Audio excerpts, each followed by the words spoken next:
Welcome. This is All Minus One Quick Shots. Folks, there's all kinds of stuff going on today. All kinds of stuff that came out over the weekend, like the super straight movement, which I commend, by the way. That is amazing. I myself am super straight. I identify.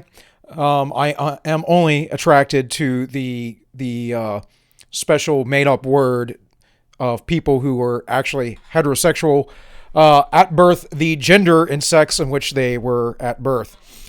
And that is only toward women. Of course, there is the Meghan Markle issue, which is just dumb, who cares, where she told Oprah that the royal family was concerned about the baby coming out black. And Meghan Markle looks about as black as snow. I mean, she's essentially very Mediterranean looking.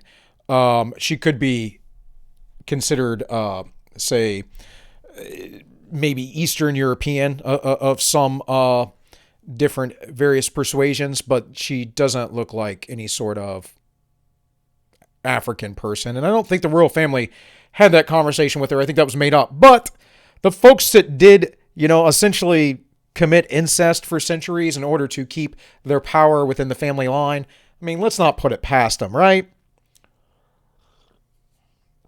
But who cares? They're not in the royal family. And her poor husband.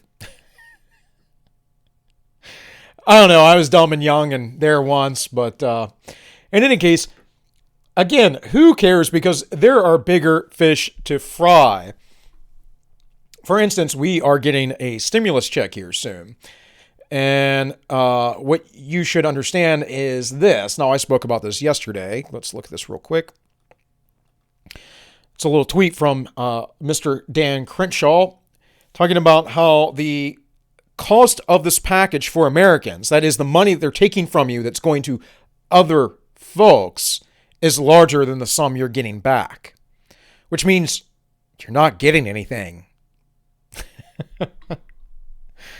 And he makes the joke that Biden's no leprechaun, because of course there's no pot of gold at the end of the rainbow.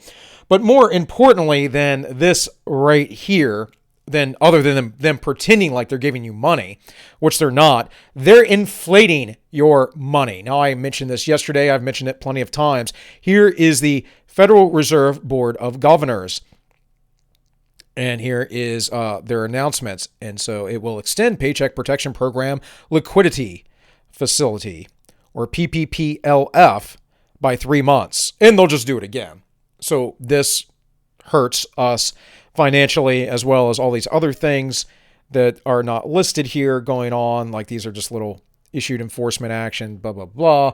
But like this thing right here, the 2021 Federal Reserve Note Print Order. The Board of Governors, as the issuing authority for the Federal Reserve notes, approved and submitted its fiscal year 2021 order that the U.S. Treasury Department Bureau of Engraving and Printing on August 14th, 2020, the fiscal year 2021, that's how it runs, right,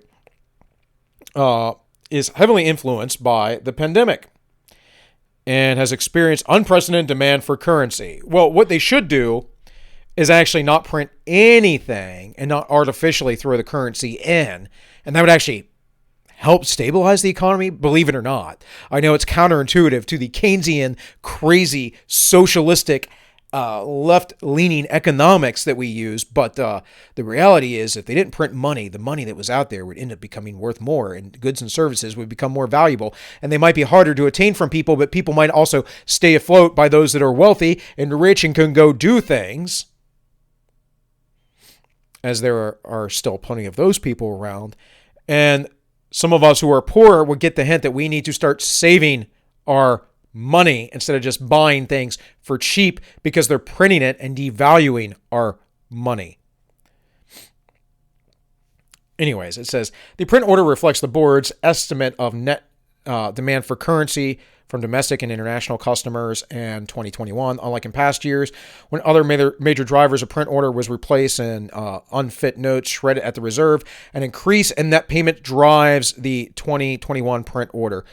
So it says, unlike in past years, when the major driver of the print order was replacement of unfit notes. That means that they were taking money out of the economy.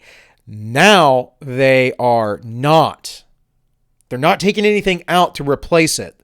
They're just pumping more in. And here's the estimation of the denominations. Oh, sorry about that there.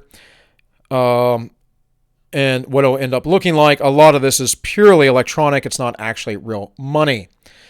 So here it says the U.S. printed more money in 1 month than in 2 centuries. This was last July, and this was before it came to full fruition. In the end, it was about 66%, nearly 70% of all money ever printed since we got off the Bretton Woods standard. This is very, very important. Here from Quartz, it says, poor countries copied America's money printing spree and are paying the price. Of course they are, because they don't have the power. This is February 10th, 2021.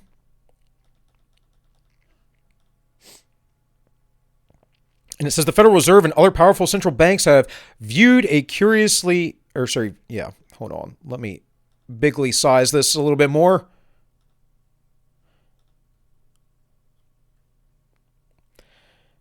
A curiously long bout of low inflation as proof that stimulating the economy through unconventional money printing measures can ease the pain of downturns. Actually, it doesn't. It prolongs them, it makes them worse, and it makes everyone poorer in the end, except for those folks who are ultra wealthy, which at that point, it doesn't really matter. They might lose a few $1,000s in the end, or maybe even tens of thousands, maybe even hundreds of thousands. But when you're worth hundreds of millions or billions, it doesn't affect you too much. Those tactics were traditionally considered off limits to less developed economies with unstable politics and weaker currencies. That's just a bunch of nonsense. But the coup changed that as the pandemic spread. A slew of central banks from India to Turkey to South Africa, and the first time delved headlong into their own unconventional monetary policy, so-called quantitative easing. That's just socialist nonsense for devaluing your money. Prioritizing economic support over inflation risk seemed like the right move. Many emerging market central banks initially offset the impact of fleeing foreign investors and rising borrowing costs while helping to lift their stock prices. But risk remain for countries that depend on borrowing in foreign currencies, since that debt can become untenable if their own currencies fall in value. International investors who pile into emerging market currencies can quickly pull back at signs of market distress. Declining currency values can in turn be damaging to emerging markets reliant on foreign imports of basic good like food and fuel. Countries like Turkey, Brazil, Nigeria are all smarting from the pain of food inflation, a major contributor to overall inflation for many emerging markets. Not just them. We are seeing food inflation in the United States as well. We just aren't paying attention to it. Obviously, there's huge inflation in the gas prices currently since Biden's come into office, especially since he has cut off the Keystone pipeline. And here is the consumer index for 2020 in these different nations, and the U.S. apparently dropped. I don't see how that is. We tie that. We actually calculate this really strangely, and it's not really real. But in any case, I could go on. You guys look this article up because this is a quick shot, and I'm not trying to go through an entire article, but it's in Quartz. But why do I bring it up? I bring it up because this is what the U.S. has to look forward to, and you have to pay attention to how all inflation works in other nations, but for some reason it doesn't work in ours. Of course it works in ours. The difference is that we are propped up and people are willing to buy our currency, take in our currency. The petrodollar is still backing it, but the yuan is going to be the world currency soon unless they come up with something different. We cannot do this. We cannot print all this money and put it out there and not liquidate some of our money that's already been printed, already in circulation. We cannot do that and expect for there not to be grave consequences. And we've been playing this game, folks, for 40 years. Actually, longer than that, but really hardcore for 40 years. And when it first was implemented with Nixon, shortly afterwards, during the Carter administration, we were in mass inflation. We had soaring gas prices for the day. So that brings me to this. There's all kinds of articles, of course, but USA Today, President Biden, COVID-19 stimulus bill is on the brink of becoming law. Here's what where it stands. Well, okay, whatever. This will pass, I'm sure. According to, I think it was Ilhan Omar, the Republicans did a better job getting money to folks, but whatever. This is the reality of your stimulus bill. Okay, now these infographics go around every now and again when we have these. I don't know how accurate this is, but suffice it to say, it's probably accurate enough for a visual. So up here we have the $10,000 in bills. Right?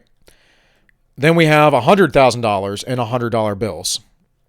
Okay, that's pretty small, right? Fit that in a backpack, a purse maybe even.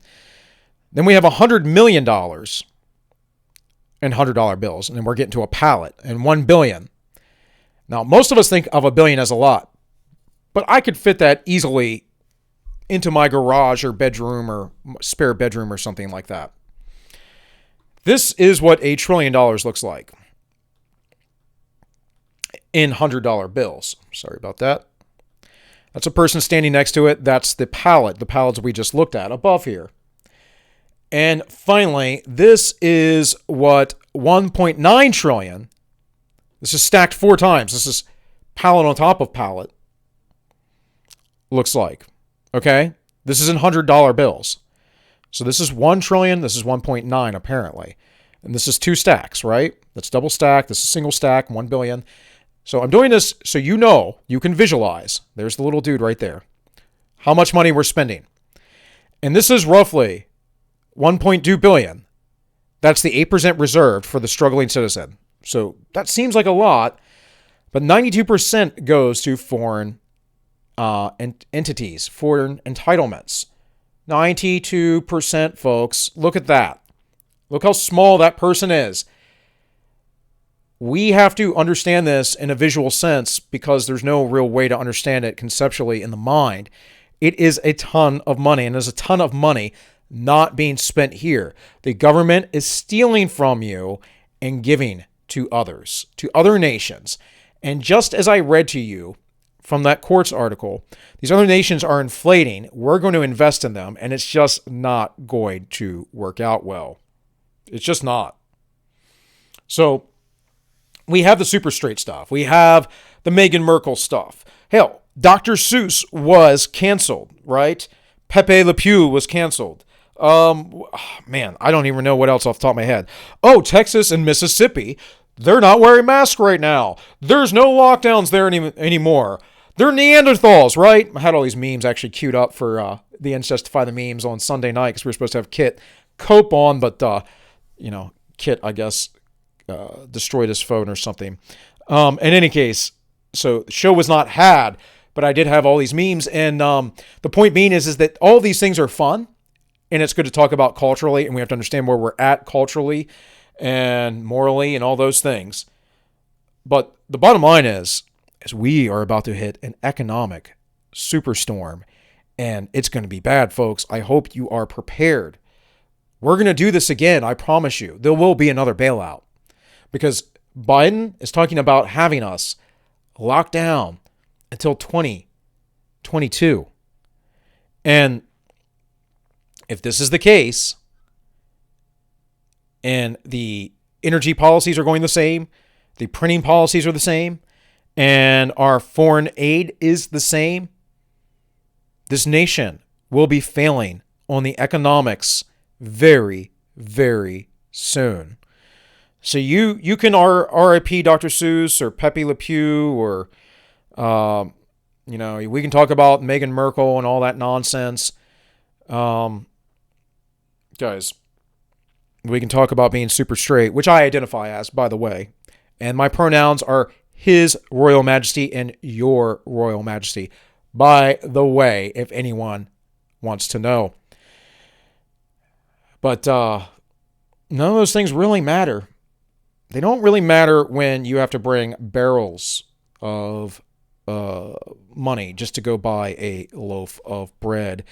And middle America, there's people who are making between $50,000 to let's say $150,000, $200,000 a year. It's pretty generous for middle America, but let's just say that.